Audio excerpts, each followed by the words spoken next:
Hello. I'm Jake Wright here again. I'm going to be starting to talk about the election 2012. The presidential races, the Senate races, the congressional races, and state races too that are important. Just to give who I think is going to win. I'm going to try not to be partisan about it. I think if you watch my last video, you understand where I'm coming off on these issues, on who I think is. But I'm going to try to address it and who I think is going to win. Not partisanly, not who I'm excited about, but by just who I think is going to win overall, the dynamics of the country and the state, etc. Today I'm going to talk about the most interesting Senate race, which would be the Massachusetts Senate race. Between Democrat Elizabeth Warren and Scott Brown. And if I play with my hair throughout the whole video, it's kind of an OCD thing with me. Letting you know now.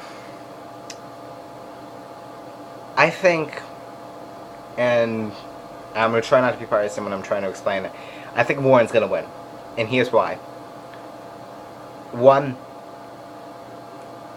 presidential politics, and why I think, and why Obama, when he's going to win, he'll win big here. And I'm going to explain how that connects to the Senate races, the congressional races, etc., and even state races. Two, being an excited Democratic base, and I'll talk about how that's important, and in connection to the 2010 elections, both special and regular. And three, the super PACs, and how they're going to affect or not affect the Massachusetts Senate race, if people who are watching understand how super PACs are going to be affected in this Senate race. First point, presidential year. Obama's going to win the state overwhelmingly. 60%, I think.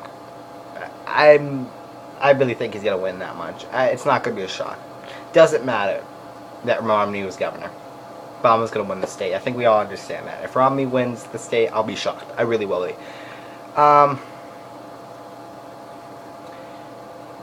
And what this does is, by having a president who's going to, or a presidential candidate, I should say, who's going to win the state, that gives a little bit of a bonus to the other candidates of that same party that are running for other elections. Congressional, Senate. Elizabeth is a Democrat like President Obama, so it's going to be really helpful for her, because by the time this is all done, politics is going to be so divisive, people are going to be so sick of it, and sick of the bickering between the two sides. They're going to say, you know what, I choose this guy over that one, but I'm going to vote pretty much straight down. You're going to see I'm not saying the majority is going to do that, I'm saying a large portion of people are going to do that, because they're sick of the bickering. They're just going to vote straight party lines. They're not going to wishy-washy. Now there's people who are going to be split. Obviously, you're going to have people who are going to vote one way in one race and one way in another. But you're going to have a huge, more people this time around, because of the bitterness of politics, vote straight party lines. Which is going to be helpful to Elizabeth. Number two, you have enthusiasm on the Democratic base this time for Elizabeth Warren that you did not have in the special election of 2010 with Martha Coakley. Democrats were not excited about her. 2010 election results, we didn't have more Republicans or more independents go out to vote that special election. We had about the same number we had in 2008 go out to vote. A little less than the independents than in 2008. About the same amount for Republicans. Democrats, a lot less Democrats voted than they had in 2008. Many because they thought Coakley was just going to get it. They weren't that concerned about it too. Many people just didn't care about her to get out and get excited and go out and vote for her. They didn't. And so you had 800,000 people, 800,000 less Democrats go out and vote than they did in 2008. Which means that with if those 800,000 people had come out and vote, we wouldn't be talking about this right now. It'd be a safe Democratic seat. Martha Coakley would be there right now. And we wouldn't be talking about it because Massachusetts is a deep blue state. So, we wouldn't be talking about it. But those 800,000 people that didn't vote in the special election in 2010 voted in the general election. And what you saw with all the enthusiasm the Democrats had. Now, it wasn't all that 800,000. It was not the whole 800,000. We had more Democrats vote this time in the term 2010 than we did in the general, at least, than in the special. So with the number of Democrats that came out and voted in the general, we were able to have Democratic landslides, I guess, in most of the areas. All the congressional representatives, even the mostly contested 10th district of Massachusetts, voted Democrat. They elected all Democratic officials. Democratic state officers across the board. We only lost like 10 seats in the House. We have now 4 Republicans in the Senate, and 5/6 of the House are controlled by Democrats here. So even in that deeply Republican year, Republicans didn't win. They lost huge numbers in 2010 in the general, which was many people were saying contradictory to the rest of the American people.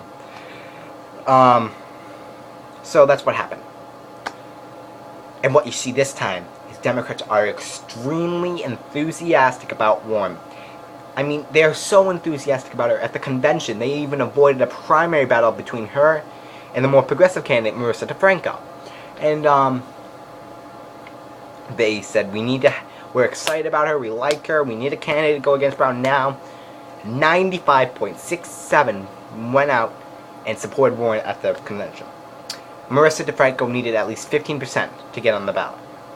Didn't even come close. She didn't get 5%. So, she came close to 5, didn't get 5. So, she didn't even get close to becoming a candidate for the primary, which is extremely helpful to Democrats in the state who can focus more on Brown instead of focusing on the primary battle.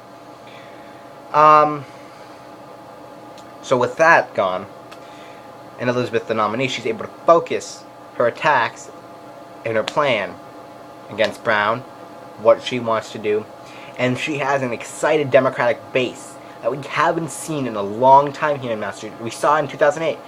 We didn't see so much in 2010, even in the general. We had more excitement in the general than the special, but it wasn't as exciting as 2008. But you're going to see record-setting numbers of people go out and vote this time. I think even more than the 2008 race. You're going to see all those 800,000 Democrats go out and vote. Most of them, like 92% of them are going to go vote for Elizabeth. And you just have that enthusiasm. So I don't think it's going to be close. I think she's going to win by 2 or 3, 4, maybe 4 points. And not Kennedy numbers, she's not going to win 60%. I don't see that happening. When she runs for re-election, I think she'll probably get those numbers in 2018.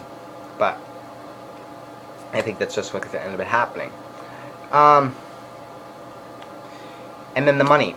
Super PACs are not allowed in this Senate race.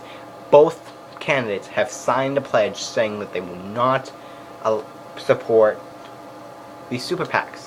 And when a super PAC launches an ad, whoever the ad is helping, that person has to take money from their campaign and donate it to charities. So instead of focusing on the campaign, they have to donate money to charity forcibly, which it helps a good cause if super PAC plays in that. But the super PACs now understand, instead of wasting money, not wasting money, it's going towards a good cause. But I mean, instead of not using money, I guess is a better word, on the election, they'd have to be giving it to charity, which I guess is a better cause, but they don't want to have that happen. So I think that's going to be extremely helpful to Elizabeth, especially since in 2010 you had so much Tea Party money going into that special election because they wanted to make sure they got one more seat to stop health reform, to stop Wall Street reform, which Brown weakened both health reform and Wall Street reform. So I guess he didn't stop it, but he weakened it. So I guess the Tea Party got kind of what they wanted. So they're trying to keep that seat. Now they can't spend money because then the candidate would have to give up money and they're like, oh, we'll just not waste it. So that's gonna be helpful to Elizabeth, because now there's not gonna be any negative ads from those extremely negative super PACs coming into play. So I just think overall it's extremely helpful to Elizabeth. Grassroots for Elizabeth is strong, and she's really out. And another thing I guess I will mention with money is she's out fundraising Brown, who has all that Wall Street money coming in, but she's still out raising him. And the majority of her money is coming from small, well, not small, from individuals, not these big superstars, ordinary individuals. 82% of her donations overall, all the campaign, have been less than $50. And around 85% of those donations have come from the state of Massachusetts. I don't know half the statistics from Brown, but I know that he does have a lot of Wall Street money coming in, because he's Wall Street, as was put out there, he's Wall Street's favorite senator, so they want to protect that seat. And it's because he weakened Wall Street reform, which it's over. Wall Street reform is very popular, but it would even be more popular if it wasn't weakened by Brown. But so I just think Warren's gonna win, and so obviously you know where I'm coming from. You probably got that I'm more support of Warren than Brown, but hey, anything can happen. I think she's just gonna end up winning. I think it's more in her favor to win, I guess. If I had to put percentages on it, I think it's gonna be who I think is gonna win. What the possibility of Warren winning, I think, is like 55, 56%. Brown winning 45, 44%. I'm not saying Brown's completely out and he's not gonna even come close to winning. I think he has a good chance, just not as good as a chance as Warren does right now. So, thank you for watching. Please click subscribe. I'm gonna talk about other Senate races and the presidential race. I think my next video is probably be on the presidential race and who I think is gonna win. Again, I don't like either candidate, to tell you the truth. So I'm gonna let you know that now for president. I'm gonna let you know I don't like either of them. So I'm supporting a third-party candidate. So I'm coming from a completely unbiased view, I guess you could kind of put it that way, and seeing who's gonna win. So thank you for watching. Hit subscribe. Comment below if I forgot anything about what could help either candidate. Please comment below. I would love to know. And if I have an answer to it, the point you brought up, a point to kind of point back, I'll gladly reply, or yeah. And if a point comes up that helps Brown extremely, I'll concede and get Brown, maybe raise Brown's percentage of winning. And yeah, so comment below, please. I love to hear your info, your points, and yeah, thank you for watching, and bye.